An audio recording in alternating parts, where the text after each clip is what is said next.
안녕하십니까 성도 여러분. 3월 15일 주일 아침에 인사를 드립니다.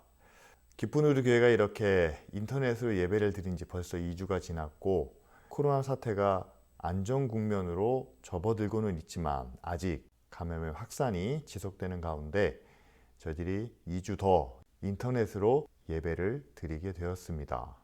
함께 모이지 못하고 각자의 가정에서 가족들과 함께 모이지만, 그러나 하나님의 사랑 안에서 또한 믿음의 은혜 가운데 우리가 예수 그리스도의 자녀된 한 가족인 것을 함께 고백하며 이 예배에 참여해 주시기를 바랍니다. 우리 다 같이 함께 기도드리며 오늘 예배를 시작하겠습니다. 하나님 감사합니다. 코로나19 사태로 인해서 함께 모이지 못하고 각자의 처소에서 하나님을 예배합니다. 서로의 안부가 궁금하고 얼굴을 보지 못하는 것으로 인해 답답하고 때로는 걱정이 되지만, 하나님, 이로 인해서 우리가 함께 모일 수 있는 것이 얼마나 큰 은혜요 축복인지를 깨닫게 하여 주시옵소서. 사랑 안에서 한 가족과 같이 우리를 형제 자매로 삼아 주셨사오니, 하나님, 멀리 있을수록 더 서로를 생각하게 하시고 서로 위해서 기도하게 하시며 마음으로 위로하며 격려를 나누게 하여 주시옵소서. 코로나 바이러스가 전 세계로 확산되는 가운데 있습니다. 유럽을 비롯한 모든 나라들이 자국의 안전을 위해서 국경을 봉쇄하는 여러 정책들을 펴고 있지만, 하나님, 이 모든 세계가 함께 살아가는 한 공동체라는 것을 깨달아 알게 하시고 서로를 배려할 수 있는 그런 양보와 미덕도 갖추게 하여 주시옵소서. 국내 상황이 점점 안정세로 접어들게 하셔서 감사드립니다. 이를 위해서 수고하는 모든 의료진과 공무원들에게도 하나님 함께 하시고 끝까지 그들에게 힘을 주시며 건강을 지켜 주시옵소서. 이번 일로 인해 어려움을 겪고 있는 소외계층, 자영업자, 또한 힘들게 살아가는 모든 국민들에게 하나님 은혜를 베풀어 주시옵시고, 이러한 때일수록 서로 돕고 의지하며 이 위기를 극복해 나아가는 그런 믿음과 능력을 우리에게 허락하여 주시옵소서. 교회에게도 함께 하시고, 하나님, 이런 때일수록 교회가 사랑 안에서 함께 힘을 모으기를 원합니다. 대구 경북에 있는 어린이들을 돕기 위하여 모든 성도들이 마음을 모아 함께 참여하게 하시고, 또한 그 후원금이 아버지 그들에게 새로운 소망과 힘이 되게 하여 주시옵소서. 감사드리며 예수 그리스도의 이름으로 기도합니다. 아멘. 오늘 아침에 우리가 함께 나눌 말씀은 베드로전서 2장 4절부터 12절까지 말씀입니다. 제가 읽어드리겠습니다. 사람에게는 버림바가 되었으나 하나님께는 택하심을 입은 보배로운 산돌이신 예수께 나아가 너희도 산돌같이 신령한 집으로 세워지고 예수 그리스도로 말미암아 하나님이 기쁘게 받으실 신령한 제사를 드릴 거룩한 제사장이 될지니라. 성경에 기록되었으되 보라, 내가 택한 보배로운 모퉁이 돌을 시온에 두노니 그를 믿는 자는 부끄러움을 당하지 아니하리라 하였으니, 그러므로 믿는 너희에게 보배이나 믿지 아니하는 자에게는 건축자들이 버린 그 돌이 모퉁이의 머릿돌이 되고 또한 부딪히는 돌과 걸려 넘어지게 하는 바위가 되었다 하였느니라. 그들이 말씀을 순종하지 아니함으로 넘어지나니 이는 그들을 이렇게 정하신 것이라. 그러나 너희는 택하신 족속이요 왕 같은 제사장들이요 거룩한 나라요 그의 소유가 된 백성이니 이는 너희를 어두운 데서 불러내어 그의 기이한 빛에 들어가게 하신 이의 아름다운 덕을 선포하게 하려 하심이라. 너희가 전에는 백성이 아니더니 이제는 하나님의 백성이요 전에는 긍휼을 얻지 못하였더니 이제는 긍휼을 얻은 자니라. 사랑하는 자들아, 거류민과 나그네 같은 너희를 권하노니 영혼을 거슬러 싸우는 육체의 정욕을 제어하라. 너희가 이방인 중에서 행실을 선하게 가져 너희를 악행한다고 비방하는 자들로 하여금 너희 선한 일을 보고 오시는 날에 하나님께 영광을 돌리게 하려 함이라. 오늘 베드로전서 2장은 예수 그리스도를 보배로운 산돌이라 부릅니다. 그리고 하나님이 거하시는 시온에 모퉁이 돌로 삼으셨지만 그러나 그 예수를 사람들이 버렸다라고 이야기하죠. 예수님은 사람들에게 버림을 받았다는 것이 베드로의 판단입니다. 예수님이 버림받았다면 그럼 우리도 버림받을 수 있다는 거죠. 우리가 세상에서 버림을 받았다면 그건 큰일입니다. 왜냐하면 당장 먹고 살 일이 걱정이 되기 때문이죠. 인간관계도 끊어집니다. 도움을 받을 것도 의지할 것도 없는 그런 외톨이 신세가 되지 않겠습니까? 이런 두려움 때문에 우리는 세상에서 버림받지 않으려고 세상을 거스르지도 못하고 또한 함부로 맞서지도 못한다는 거죠. 하지만 예수님은 기꺼이 사람들에게 버림바가 되시고 또한 세상 권세에 의해 십자가까지 지셨으니 베드로는 이러한 모습 속에서 오히려 하나님께 택하심을 입어 보배로운 산돌이 되는 그런 과정을 찾아내었습니다. 그러면서 우리에게도 예수님처럼 신령한 집으로 세워지기 위해서 또한 하나님을 기쁘시게 하는 거룩한 제사장이 되기 위해서 우리도 산돌 위에 신령한 집으로 세워지라고 이렇게 말씀합니다. 그리고 6절 말씀에는 시온의 모퉁이 돌로 주신 그 주님 위에 우리도 세워지면 하나님은 믿는 자를 부끄럽지 않게 하실 거라는 약속도 주고 있죠. 자, 그럼 우리도 예수님처럼 세상으로부터 버림받는 돌이 되어야 할까요? 우리는 정말 신령한 집으로 지어져 갈 수 있을까요? 이 질문에 대답하기 위해서는 오늘 본문의 말씀을 우린 좀 더 깊이 살펴보아야 합니다. 먼저 왜 예수님께서 사람들로부터 버림받았는지 우리는 그 이유를 알아야 합니다. 8절 말씀을 보면 베드로는 예수님께서 부딪히는 돌과 걸려 넘어지게 하는 바위, 즉 장애물이 되었기 때문에 버림받았다라고 이렇게 설명합니다.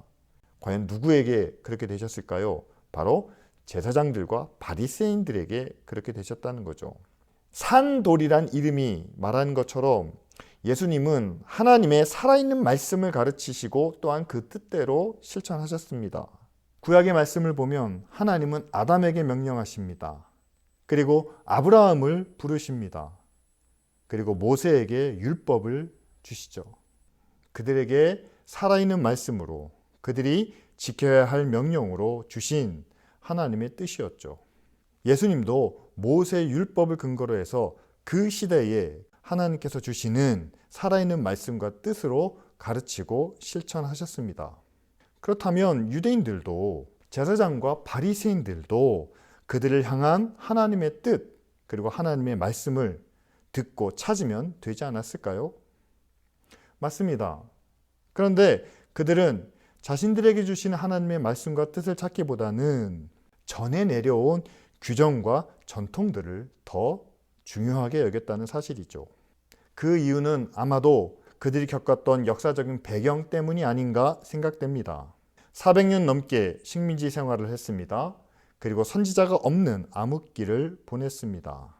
그런 상황 속에서 거룩하신 하나님의 뜻과 또한 의로운 하나님의 말씀을 스스로 찾고 구하는 일이 쉽지는 않았겠죠. 그래서 장로들의 유전에 더 의존하게 되고 랍비들의 가르침을 절대적으로 신뢰하지 않았나 생각합니다. 처음에는 하나님의 말씀과 율법을 더 잘 지키기 위해서 중요한 부분을 추려서 그것을 지키며 살기로 노력했겠죠. 그러나 시간이 지나가면서 스스로 하나님의 말씀과 하나님의 의로우신 뜻을 찾기보다는 장로들의 유전과 랍비들의 가르침을 근거로 해서 의와 불의를, 선과 악을 판단하기 시작했다는 겁니다. 다시 말해 사람이 만든 전통과 규칙이 하나님의 뜻과 하나님의 말씀을 대신하기 시작했다는 거죠. 하나님의 말씀을 인간의 규정이나 전통으로 정해놓으면 당장은 마음이 편하고 또한 우리의 신앙이 간편해지게 됩니다. 구약의 율법이 또한 장로들의 유전이 아무리 엄격하고 복잡하다고 해도 그것은 이미 정해놓은 것이기 때문에 그대로 지키기만 하면 됩니다.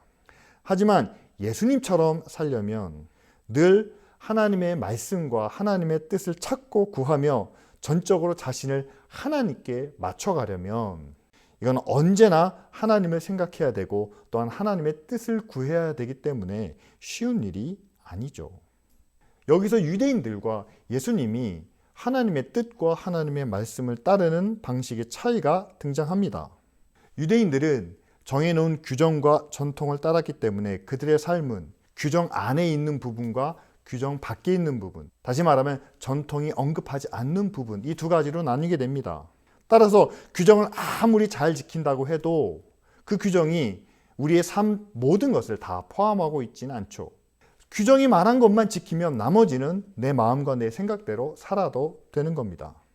두 번째로, 그들은 규정과 전통에 따라 행동하고 살아가는 것이 전부이기 때문에 그들의 마음과 생각은 하나님께로부터 멀어질 수도 있다는 사실입니다. 그러나 예수 그리스도께서 하나님의 말씀과 하나님의 뜻을 따르는 길은 부분이 아닌 삶 전체를 포함하며 또한 그것은 살아있는 하나님의 말씀이기 때문에 마음과 뜻과 정성을 다해야 한다는 사실입니다. 그렇다면 우리가 하나님의 말씀과 하나님의 뜻을 따르는 것이 과연 예수님께 가까운지 아니면 유대인의 모습과 가까운지 한번 생각해 보길 바랍니다. 우리는 주일엔 교회에서 그리고 주중엔 직장과 사회에서 바쁜 일상을 살고 있습니다. 과연 그 가운데 우리는 늘 하나님과 함께하고 있는지 아니면 내 삶의 부분을 하나님과 함께하고 있는지, 그리고 나는 날마다 살아있는 하나님의 말씀과 뜻을 구하고 찾는지 아니면 이미 알고 있는 전통과 형식에 따르는 삶을 살고 있는지, 지금 하나님이 우리에게 바라는 것이 있다면, 세상에 이루기 원하시는 하나님의 나라와 의가 있다면 우리는 어떻게 그것을 이루어 갈 수 있겠습니까? 만일 그 해답으로 예배를 더 열심히 드려야 합니다, 기도도 헌금도 교회 안에서 봉사와 수고도 더 열심히 해야 됩니다 라는 답을 내놓는다면 아마도 우리는 부분적으로 하나님과 함께하고 또한 형식과 규정의 메인 모습이 아닌가 생각할 수 있습니다.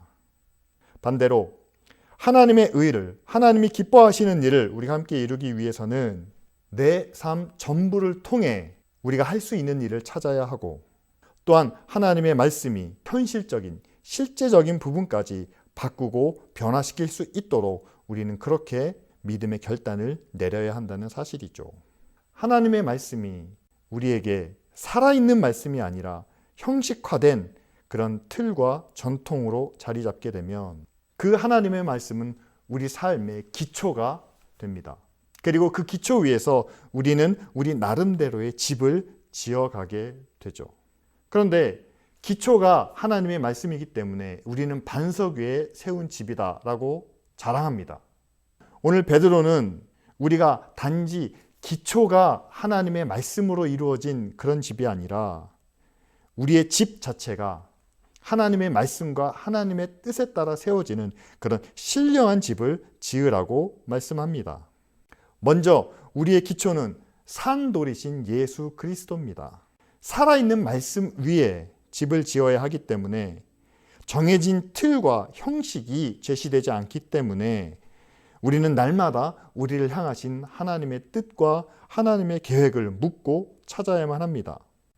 마치 이런 느낌입니다. 하나님의 말씀이 우리의 기초가 되시는 것이 아니라 내가 하나님의 건축 자재가 되는 거죠. 하나님이 나를 재료 삼아서 하나님의 말씀으로 그리고 하나님의 뜻대로 나를 집으로 세워 가시는 겁니다. 우리는 내가 어떤 직장을 다니고 또 얼마나 성공을 하느냐에 따라서 내가 세우는 집의 기둥과 모습이 변화된다고 생각합니다.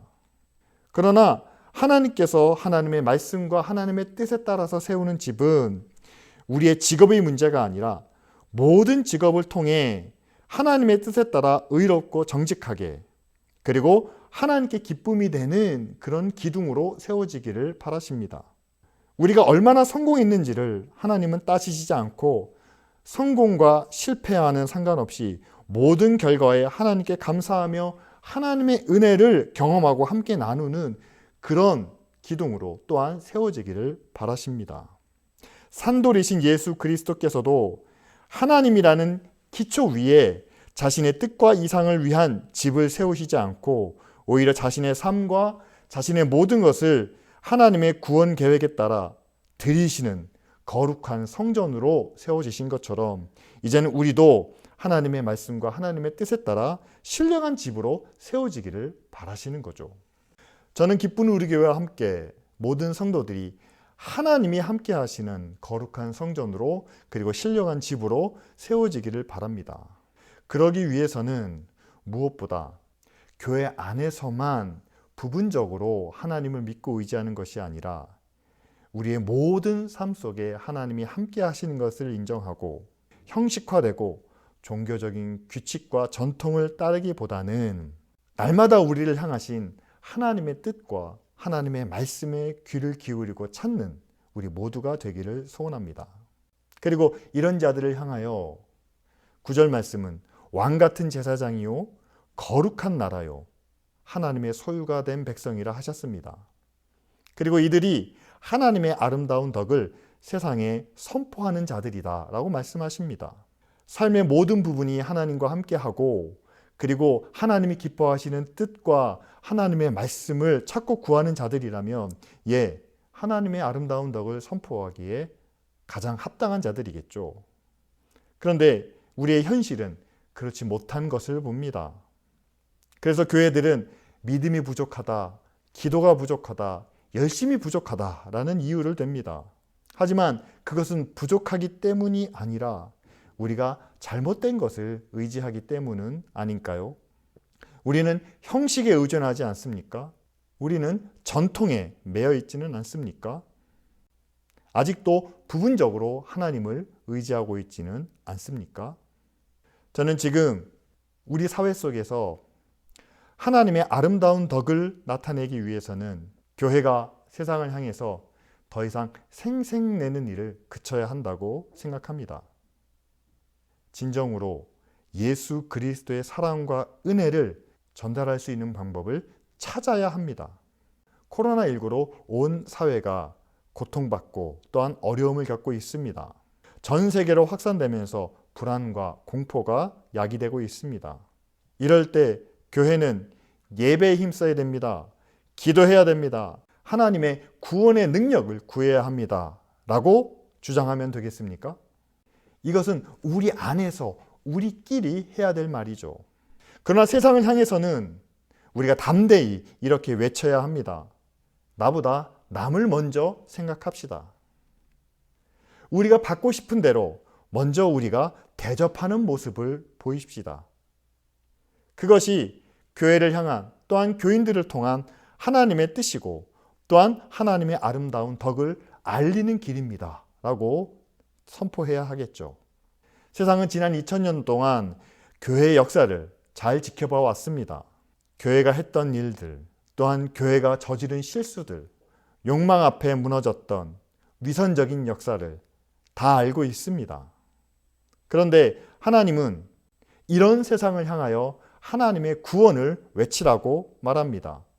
그리고 그들에게 하나님의 덕을 알리라고 말씀합니다.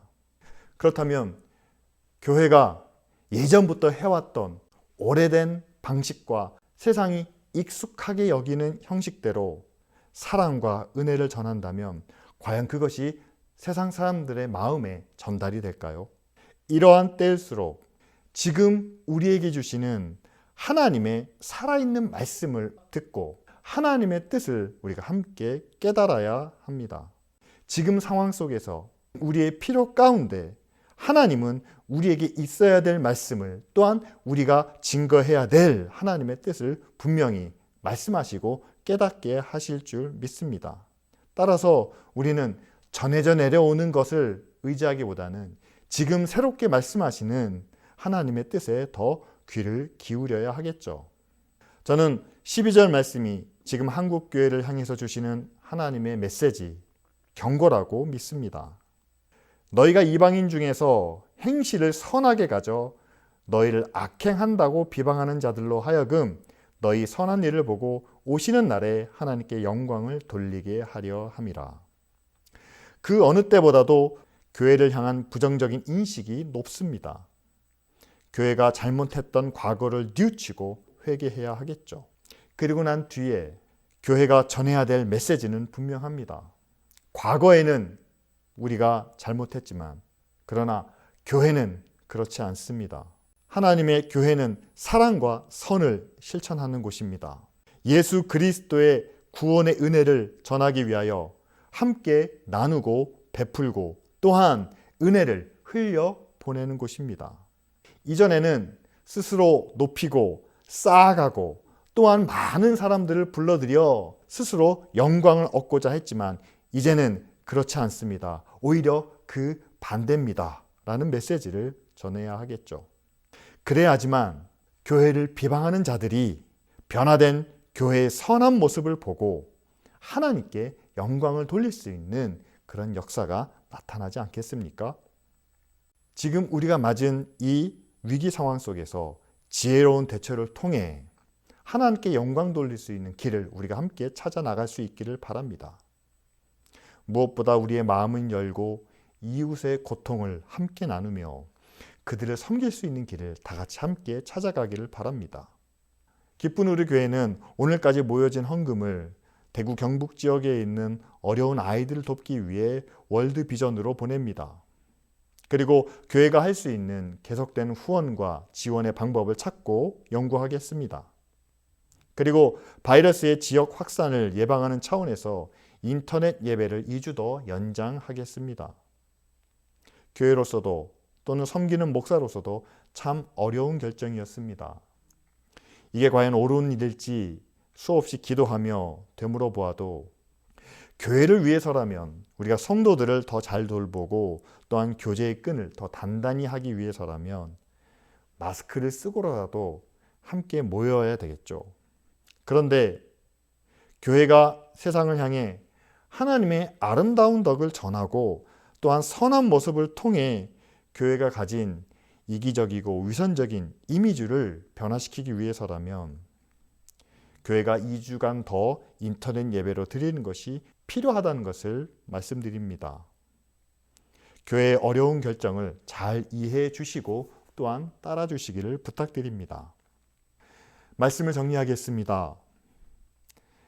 산돌이신 주님은 정해진 규정보다 살아계신 하나님의 말씀과 하나님의 뜻을 따라 자신의 삶뿐만 아니라 생명까지 하나님의 구원 계획에 따라 드림으로 우리를 위한 거룩한 성전으로 세워지셨습니다. 이제 우리도 주님의 살아있는 말씀을 따라 우리의 삶과 또한 우리의 모든 것을 드려 하나님이 기뻐하시는 거룩한 성전과 신령한 집으로 세워져 가기를 소망합니다. 그러기 위해서 하나님은 우리의 부분을 원하시는 것이 아니라 늘 우리의 전부와 그리고 우리의 주인으로 함께 하십니다. 또 우리는 말씀의 기초 위에 약속된 하나님의 은혜와 축복을 통해 내 인생을 잘 세우는 것이 목적이 아니라 나의 모든 것을 사용하시는 하나님의 능력의 손에 붙잡힌 바 되어 하나님이 거하시는 신령한 집으로 세워져 가는 것이 우리의 목적이라는 사실이죠. 늘 우리와 함께 하시는 하나님, 우리의 주가 되시고 또한 우리의 왕이신 하나님과 함께 하시기를 바랍니다. 그리고 하나님의 능력의 손에 의지하여 우리의 삶이 세상에서 하나님의 아름다운 덕을 널리 알리는 그런 믿음의 도구로 사용될 수 있도록 함께 기도하시기를 바랍니다. 다 같이 함께 기도하겠습니다.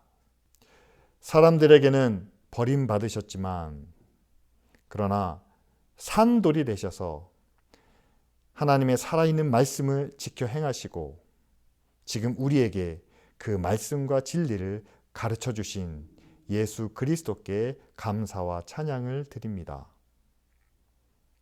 또한 시온의 모퉁이 돌이 되셔서 앞으로 우리가 살아갈 삶의 모범이 되어 주심도 감사를 드립니다. 주님, 우리도 주님과 같이 늘 하나님과 함께하며 그리고 하나님이 기뻐하시는 거룩한 성전으로 신령한 집으로 세워지게 하여 주시옵소서. 더 이상 종교적인 전통과 형식에 만족하지 않게 하시고 오늘 우리에게 주시는 말씀과 우리를 통해서 하나님이 이루기 원하시는 의롭고 거룩한 뜻을 찾고 구하여 그에 따라 하나님의 나라와 하나님의 영광을 이루게 하여 주시옵소서. 그 어느 때보다 교회의 이름이 그리고 하나님의 영광이 땅에 떨어진 상황입니다. 우리의 의롭지 못하고 선하지 못한 과거를 회개하오니 주여 우리를 용서하시고 이제 다시 교회가 하나님의 아름다운 덕을 세상에 전하기 원하오니 하나님의 능력의 손으로 우리를 사용하여 주시옵소서. 하나님의 영광을 위해 아픈 자를 치료하게 하시고 슬픈 자를 위로하며 선을 행하고 불의한 것을 바로잡으며 부패한 것을 깨끗게 하는 의의 사명을 감당하기 원하오니 하나님, 교회를 비방하는 자들이 하나님의 영광을 보고 하나님께 찬양하는 역사가 속히 이루어지게 하여 주시옵소서. 예수님의 이름으로 기도합니다. 아멘.